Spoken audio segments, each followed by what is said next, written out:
Well, welcome to this UK drug testing training packet for the DSD-875. Test is produced in three elements. We have the collection chamber, the test panel, and the collection swab. Depending on the packets that you purchase, it will either be supplied with a full manufacturer's data sheet or an abridged short instruction sheet produced internally by us. Now, the test is designed to screen for the following 7 drug groups. We have opiates at 40 nanograms, cocaine at 20 nanograms, amphetamine and methamphetamine combined into a single result at 50 nanograms, methamphetamine combined with MDMA at 50 nanograms, benzodiazepines 50 nanograms, ketamine at 50 and THC at 50. The expiry dates, lot and reference number will all be printed on the reverse of the foil. These test cassettes come with individual saliva collectors and chambers for processing the saliva and mixing with a reagent prior to adding to the test chamber. Collection of saliva should be obtained after a minimum of 10 minutes without anything in the oral cavity. So you want the donor not to have smoked, drunk, chewed gum, consumed anything, including any liquids, tablets or lozenges, and no vaping for a minimum of 10 minutes. Ideally, if cannabis is being suspected, then we would advise extending this period to a minimum of 20 minutes to increase the THC detection capabilities of the membrane.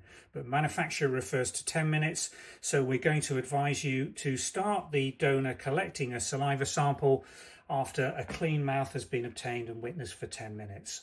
Ask the donor with the tip of their tongue to lick the outside of the top teeth, then the outside of the bottom teeth, lick the inside of the top teeth and the bottom teeth, put the tongue into the cheek on the right and lick 3 or 4 times, repeat this on the left, and then ask them to lick the roof of the mouth and then in a lapping motion lick the base of the mouth up the top and bottom of the teeth, producing a pool of saliva. When they've completed this, hand them the test swab, which I'll take out here. You'll note that when this is dry, the swab is firm and rigid. You do not want them to wipe this around the mouth immediately. Ask them to place this into the pool of saliva that they've generated with your instructions and soften the sponge by feeding saliva onto it with the tongue for between 45 and 60 seconds.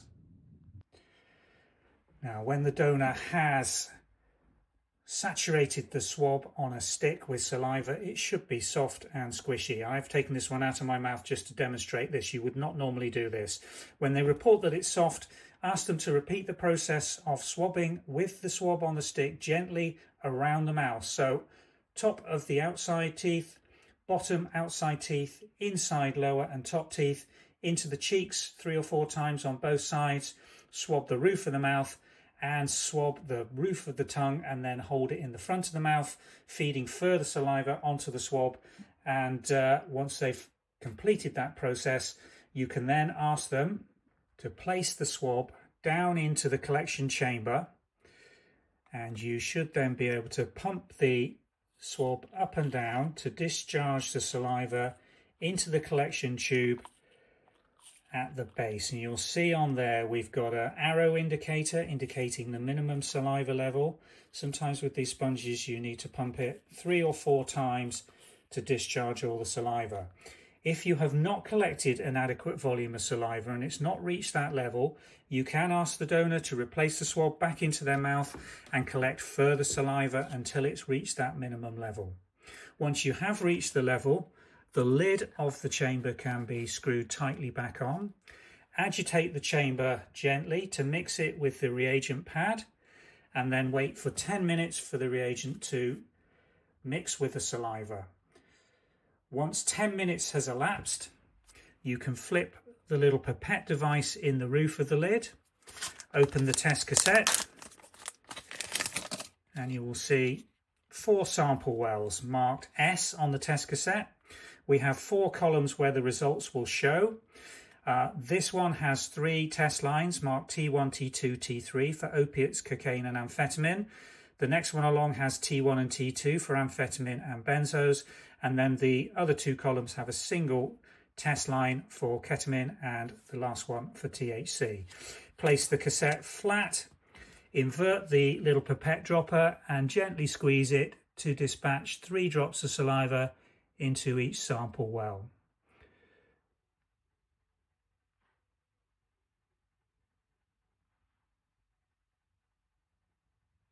At this point, start a timer on your watch or smartphone for a further 10 minutes. After a couple of seconds, you will start to see some reagent pink dye flowing upwards from the sample well end of the cassette towards the top control line area of the test cassette. We now need to leave this cassette to run, and we'll come back and show you the results in a few minutes' time. Now, this test cassette's now been running for only 3 minutes, and you can see a full set of results is showing all negative, with test lines against all the T-line indicators and control lines at the top of each column. The correct read time for a non-negative result is between 5 and 10 minutes. 5 minutes should, with these modern tests, have all the results showing, and do not read beyond 15 minutes, but be prepared to allow for a little extra time in slow running membranes. If you do find that one of these tests hasn't run and given you control lines, do be prepared to add further drops of saliva into the sample well, starting a new timer to try and get that sample to run and give you a test result. If you have any questions regarding the operation of DSD-875, our customer service team would be delighted to help you.